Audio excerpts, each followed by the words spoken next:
Boa tarde a todos vocês que estão assistindo a TV Pitaguari. Esse programa novo trata-se muito bem de negócios, empreendedorismo, cultura e gastronomia. Hoje a gente começa uma temporada inteira de grandes entrevistas para falar sobre o mundo dos negócios do nosso município de Maracanaú. E o palco desse negócio é aqui, na Arrumadinho 77, que vai ser sempre o nosso cenário dessas grandes entrevistas. E o nosso convidado de hoje é um dos pioneiros no ramo da tecnologia aqui em Maracanaú. Inicialmente com uma empresa de cursos e atualmente sempre se atualizando no ramo da tecnologia, se torna aí a maior empresa provedora de internet do nosso município, que é a internet da Informar. Com vocês, o nosso convidado Juvenal Menezes. Boa tarde, é um prazer enorme estar aqui com vocês hoje. Juvenal, me conta um pouco do começo de tudo isso. Eu sei que você esteve parte, sua família também, com a emancipação de Maracanaú. E você que viu a história de Maracanaú acontecer, foi um dos empresários que mais se desenvolveu dentro do município, alinhado com a história do próprio município. Como foi o começo de tudo dentro do município de Maracanaú? Na verdade, eu nasci em Maracanaú, sou filho legítimo de Maracanaú. E sempre tive a vontade de crescer dentro de Maracanaú. E quando eu terminei minha faculdade, fiz meus cursos técnicos, eu fui investir em Maracanaú, isso em 1991, que está quase fazendo 30 anos, né? Sempre nessa área de tecnologia. A gente começou com cursos de informática e desenvolvimento de sistemas, depois adicionamos a parte de locação de vídeos, depois locadoras e lan house. A gente tinha lan house em Maracanaú, na Pajuçara e na Maraponga. E a tecnologia, você trabalhar com tecnologia, você está trabalhando direto com desafios, então você tem que estar sempre mudando. O que a tecnologia está no ápice, no momento, é o que a pessoa com tecnologia tem que trabalhar, investir e trabalhar. E Maracanaú nós começamos quando, como eu já falei, em 1991, o povo do Maracanã não sabia nem o que era um computador. E a gente começou com 3 computadores, 2 salas. Hoje a gente é um prédio bem instalado ali na Praça Major Braz e temos vários clientes e muitos computadores hoje. Você comentou sobre essa questão de estar sempre se atualizando. Hoje vocês estão na área da distribuição de internet, como provedor de internet, tanto legalizado como Anatel. Como foi esse processo de transição? Foi baseado em uma carência de Maracanaú também? Porque eu sei que tem muitos bairros que são atendidos somente pela Informar. Como você teve essa visão empreendedora de ir para essa área da comunicação, no caso, que é a da internet? Na verdade, como eu ia falando, nós começamos com curso, depois com lan house, locadora, e a gente começou a perder os clientes na nossa lan house, que a gente tinha muito, era 20 computadores em 2 salas, e os clientes começaram a sumir. Cliente que passava o dia todo dentro da lan house não estava mais vindo. E o que está vendo? O pessoal, os clientes estão botando internet. Aí eu acendi a luzinha, já que meus clientes estão saindo porque estão botando internet, eu vou agora partir para a provedora de internet. Aí a gente fez especialização, investiu em equipamentos, e hoje nós somos uma provedora consolidada, toda regularizada pela Anatel, pelo CREA, e hoje a gente atende a mais de 3.000 clientes em Maracanaú. Atendemos todo o Maracanaú, Maranguape, Pajuçara, Pacatuba e Itaitinga. Estamos chegando agora lá pro lado do Zé Valdo, já entrando para Fortaleza. Como você falou, você percebeu sempre alguns obstáculos. Dentro de Maracanaú, quais os maiores obstáculos que o empreendedor enfrenta num município que ainda assim é tão jovem? Sim, como a nossa empresa já é uma empresa que é maior de idade, tudo que a gente tinha de obstáculo para superar, quando falo em obstáculo eu penso logo em crédito, em dinheiro, capital de giro, a gente já conseguiu superar esses obstáculos, entende? Mas hoje, como provedora de internet, o maior obstáculo que tem em Maracanaú é a concorrência, que é demais. Tanto nós temos provedoras maiores que nós, como também provedoras bem menores, aqueles que estão começando agora, que não tem custo nenhum, e começa a vender internet de todo preço. Esse é o maior empecilho, o maior atrapalho que a gente tem hoje no mercado de Maracanaú. Dentro de toda a história da Informal, o que mais te orgulha?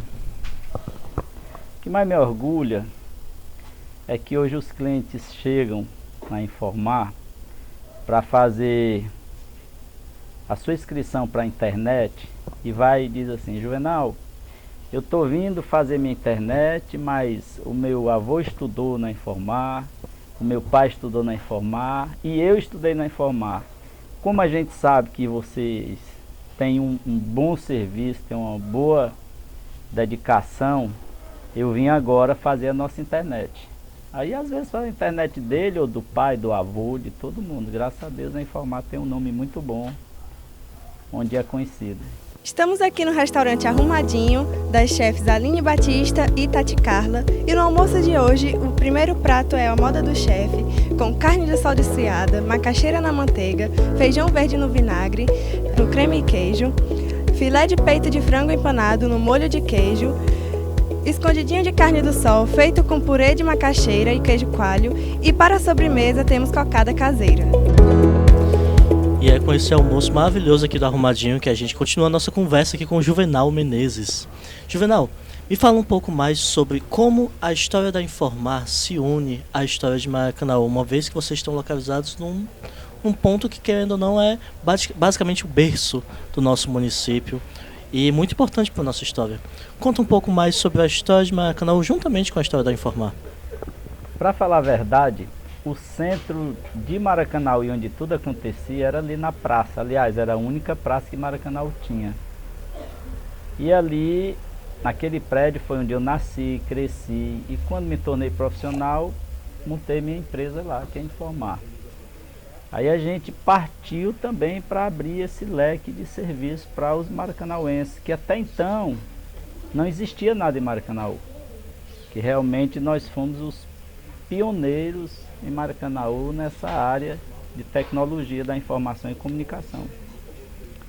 Com o passar do tempo, com o advento da internet, a popularização da internet, nós nos especializamos em telecomunicação e oferecemos o serviço também de telecomunicação. Daí o Maracanaú já estava mais modernizado, as pessoas já entendiam mais o que era um computador, como usar. É claro, a informática é ensinada para todo mundo, né, do município, e estamos aí oferecendo esse tipo de serviço, além de outros serviços na área de tecnologia. Eu sei que você também representou o Maracanaú numa área esportiva que existem poucas pessoas conseguem dizer que eu conheço um esportista dessa área, que é no rally, né? Houve um tempo, inclusive, que a Informar era muito conhecida por um troller, né? Que tinha todo adesivado com a logomarca. Inclusive você é campeão, né? A equipe Informar foi campeã. Conta um pouco mais sobre isso.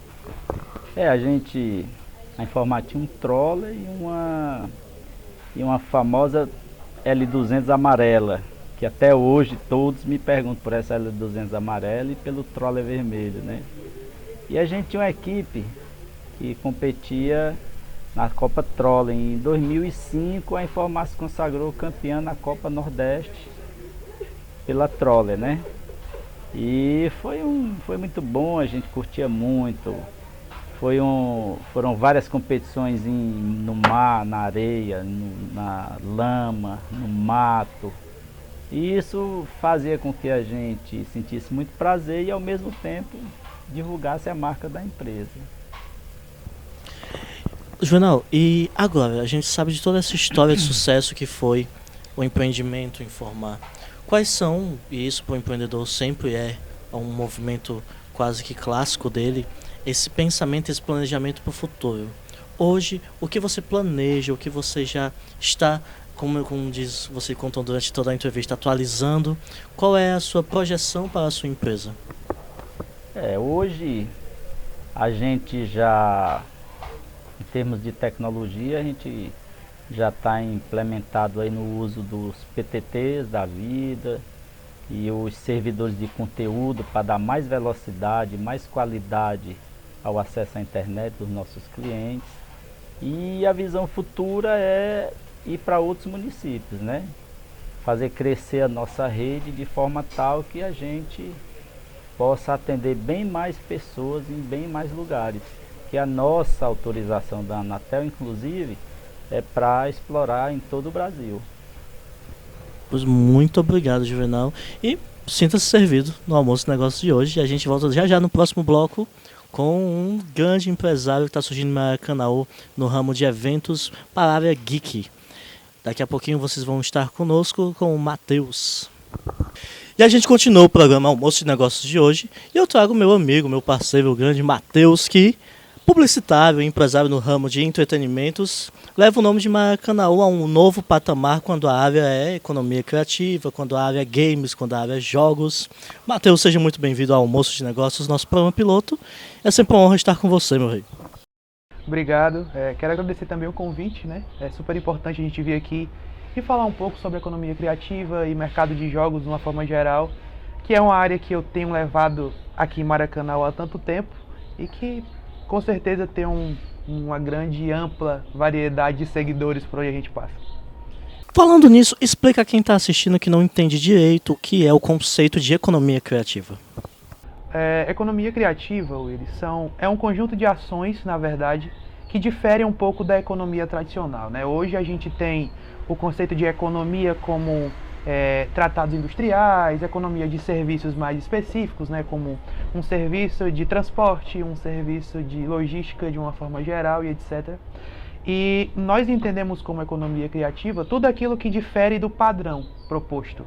Então a gente pode dizer que o produtor de eventos é um profissional de economia criativa, um mixólogo é um profissional de economia criativa, um produtor de conteúdo de YouTube ou de grandes redes sociais é um profissional de economia criativa e por aí vai.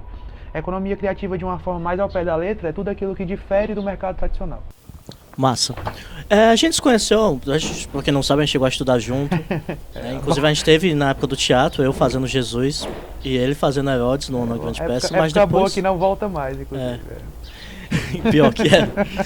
Mas consequentemente, depois de uns anos, nossa parceira levou a alguns eventos grandes. Sim. Inclusive a gente teve aqui o sucesso, que foi o Animar de 2013. 2013 a gente teve o Animar. E foi um dos primeiros eventos que tinha um potencial de atrair esse público geek, esse público na época até chamado de otaku, né? Mas que hoje em dia não é a única deliberação que tem. Pra ti foi realmente carreira, né? Você seguiu para a carreira desses eventos. Como é, para quem está nos assistindo, esse gênero de eventos, qual é o público dele e qual é o propósito e o quanto isso é importante para a economia, que pouca gente sabe, mas movimenta muito dinheiro, é algo que se vale a pena investir. Mas conta um pouco mais para a gente, pro leigo, o que é realmente essa parte voltada para esses eventos que não é um São João da vida, não é uma festa de forró, né, o clube que todo mundo já está mais acostumado a consumir. É até bom a gente falar um pouco sobre isso, porque é uma das pautas que a gente acaba debatendo muito no decorrer do tempo. Eu tava falando de games, apareceu um cara falando de bisteca paulista. É complicado. Eu não posso começar a falar dessa área local sem conversar um pouco sobre o que acontece no mundo. Por conta do advento da tecnologia, né, hoje em dia a acessibilidade ao smartphone é tão rápida quanto qualquer outra coisa. O mercado de games ele deu um up em 2014 até agora e hoje ele possui a maior economia mundial, né? Se você pegar cinema e música e somar os dois, a gente vai ter cerca de 80% da economia gerada por jogos eletrônicos no mundo hoje. E aproveitando esse advento, é claro que a gente não pode deixar de regionalizar e contextualizar com a nossa realidade atual. Hoje em dia, grandes ativações mundiais acabam vindo para o Brasil e facilitam, na verdade, com a abertura de empresas do ramo, que a gente consiga fazer ativações nesse segmento. E aí, respondendo a tua pergunta, foi por isso que eu escolhi essa área. Além de ser uma área que eu sou apaixonado desde criança, eu acredito que metade das pessoas que vão assistir esse programa vão se identificar comigo. Pra gente que começou a jogar, sei lá, Nintendo ou Mega Drive, Atari, fliperama, que se reunia na casa de um colega para passar um final de semana todo jogando, sei lá, Street Fighter, Mortal Kombat do Nintendo, era muito difícil para nossa época ter ações sinalizadas voltadas para isso. E aí a gente acabou crescendo com essa vontade de continuar produzindo, de continuar fazendo, de continuar se envolvendo com esse mercado, de não ter outro desejo senão produzir ações para aquilo. E o Animar surgiu por conta disso. O meu primeiro evento como produtor de eventos para esse nicho foi em 2009, na verdade, que foi aqui no Maracanã também. É um evento conhecido como Anime Destiny. E aí a gente fez várias ativações voltadas para Foi no Caracozinho? Na verdade, ele começou no shopping, que antes não era Norte Shopping, ainda tinha um outro nome. Se não me falha a memória, era só Shopping Maracanã ou alguma coisa do tipo. E o evento foi na sala de cinema, a gente fez uma exibição de anime e outra. Pra quem é mais antigo da época, a gente transmitiu. E aí, meu primeiro evento, na verdade, não foi o Animar, foi o Anime Dash em 2009. Aqui no teatro e no shopping. Foi uma ação mais ou menos guiada, assim. No shopping a gente transmitiu só alguns animes. Pra quem é da época, era Shurato, Yu Hakusho, que eram animes conhecidos na década de 90. E aí, no teatro, a gente fez um evento maior, né? Com jogos, com RPG e muitas outras atividades desse tipo. E aí, pelo desejo de continuar mantendo essa parceria nossa, né? Dos produtores, de uma forma geral, o Animar acabou sendo concebido. Se não me falha a memória, o Animar foi concebido também no final de 2009. Esses eventos aconteceram no início, por volta de outubro, novembro de 2009. A gente acabou concebendo o Animar. E aí o primeiro evento foi gratuito, reuniu, sei lá, 200 pessoas, um público bem legal para uma primeira edição. Se eu não me engano, era em troca de filantropia, né? Quilo de alimento não perecível e tal. E aí, no decorrer disso, o Animar foi criando corpo. Em 2010 a gente já teve uma edição maior. Em 2012 a gente já teve uma edição bem maior do que a de 2010. E aí, encerrando a nossa trajetória com o Animar em 2013, foi um evento para 3.000 pessoas. A gente trouxe convidados de destaque regional na época, era o Chafurdaria, era a Camila Ukes, né, que também estava num destaque legal. Tinha a Sofia Rosenbaum também, que era uma das maiores youtubers no nicho dela convencional. E aí a gente acabou que se separou depois desse evento. Algumas pessoas se mudaram daqui da cidade. E aí a parceria, na real, que a gente tinha, não conseguimos continuar. E aí a proposta é que a gente retorne nesse próximo ano de 2020. Então a gente vai ter uma edição do Animar em 2020. Eu espero que a gente vá ter, depois do recesso, a primeira de várias outras, né? Mas sim. E quanto a essa edição, o que você já está planejando, o que você pensa em trazer? Talvez algum ator da Marvel, algo assim? Olha, a gente tem uma equipe bem mais qualificada do que a gente tinha no Animar 2013. Até porque a maioria se formou. É uma equipe com uma grande possibilidade de crescimento profissional, de ativações mais voltadas. Inclusive a TV Pitaguari é uma grande parceira da nossa equipe agora. E a agência Descomplicando também. Então, assim, o nosso primeiro ponto, na realidade, é focar na experiência de uma forma geral. Nós vamos focar em ter alguns ambientes específicos e voltados para os jogos.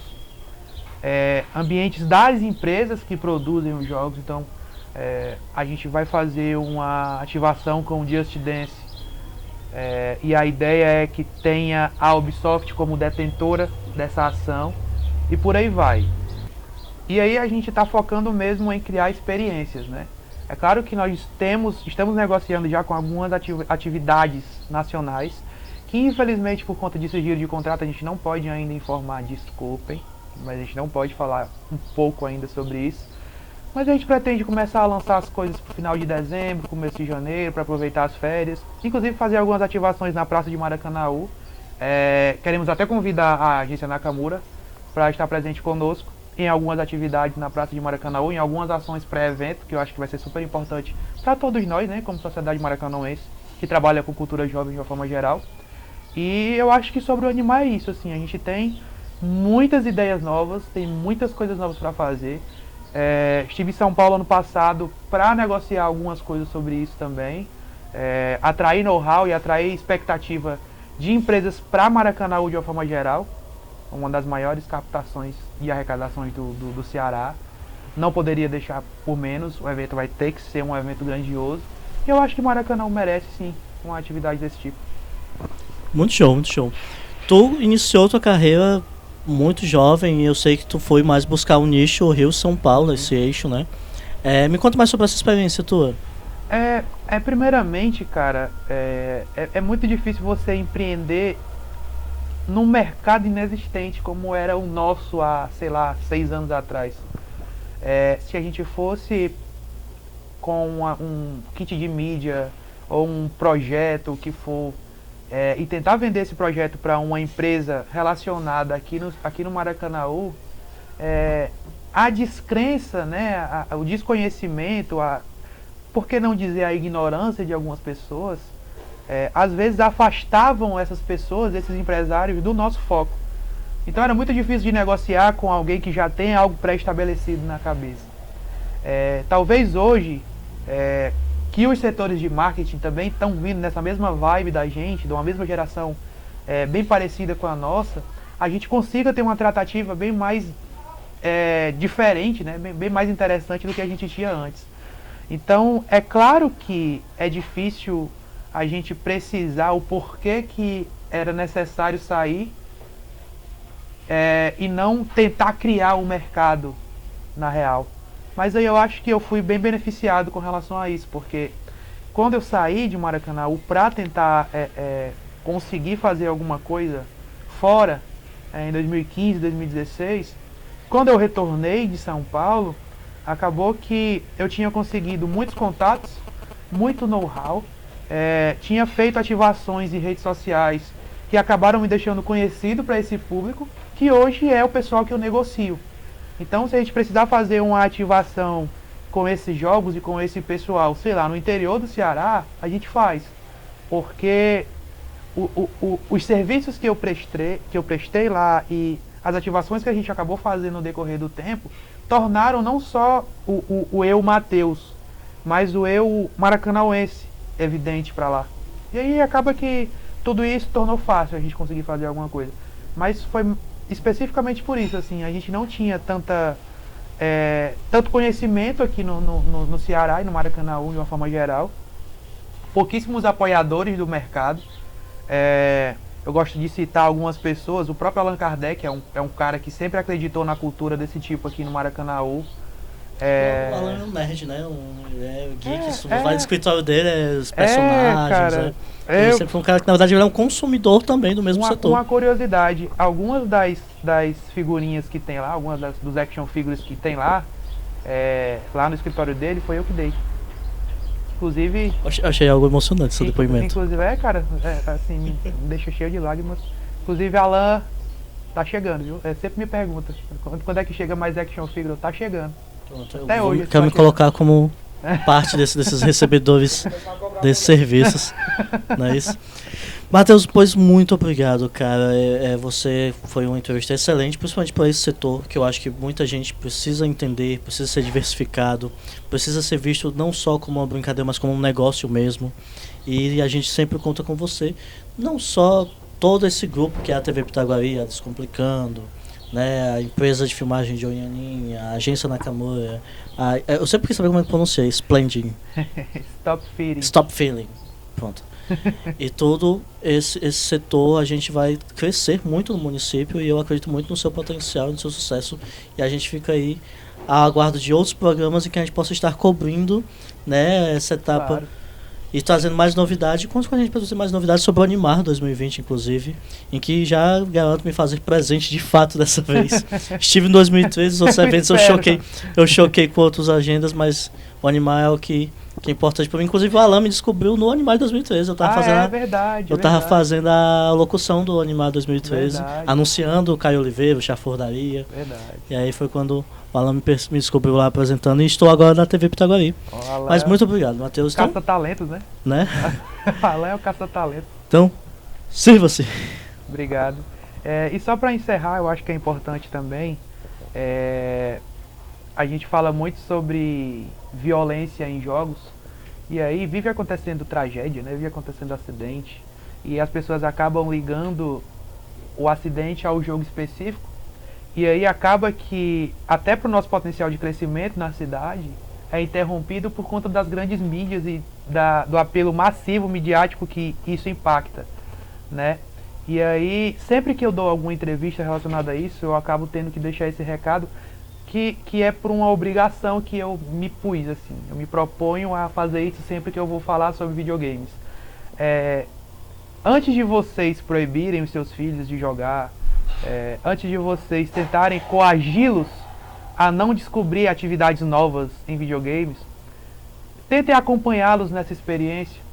Porque assim, a gente já tem por muito tempo pessoas que não deixam que os filhos joguem, que não tenham acesso a esse tipo de cultura, e isso acaba que frustra tanto o adolescente que ele acaba indo por outras vias procurar aquilo que os pais não o deixam fazer deliberadamente. Então assim, é muito pior que o adolescente faça as coisas escondidas, é muito pior que ele faça sem o consentimento dos pais, porque ele acaba indo fazer de forma irrestrita e aí acaba saindo do descontrole dos pais. Então assim, antes de você proibir, tente acompanhar o seu filho, jogue junto com ele, deixe ele ter essas novas descobertas, aconselhe, né, na verdade, quando não for para ele jogar, ou quando você tiver que dar um tempo, alguma coisa do tipo, que aí talvez a gente vai construir uma sociedade melhor e talvez mais receptiva com esse tipo de coisa, e evitar muitas das tragédias que a gente vê por aí acontecendo com relação a videogames, que na verdade não é com relação a videogames, poderia ser como referência a um filme, uma série, com um jogo talvez porque seja a vibe do momento, mas poderia ser com qualquer coisa. Então, o pai e a mãe do seu filho são vocês, não cabe à escola, não cabe aos jogos educar os seus filhos, cabe a vocês. Então, estejam presentes na vida deles e tentem não os proibir de jogar. Eu acho que esse é o pior erro que vocês podem ter enquanto pai e mãe. E é com essa mensagem que a gente encerra o nosso almoço de negócios de hoje. A gente se vê em mais um programa. Bom apetite!